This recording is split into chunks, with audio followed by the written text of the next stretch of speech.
नाशिक कन्या या माझ्या यूट्यूब चॅनलवर आज आपण बघूया फ्लावरची सुक्की भाजी।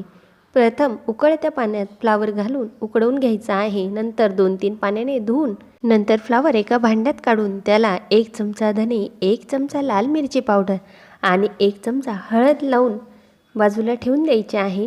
त्यानंतर कढईमध्ये तेल घ्यायचे आहे। तेलामध्ये जिरे मोहरीची फोडणी घालायची। त्यानंतर 1 कांदा घालायचा व वरतून आपण लसूण ठेचून घेतलेला आहे तोही घालून परतवून घ्यायचा आणि अर्धे टोमॅटो चिरून घालायचे आहे।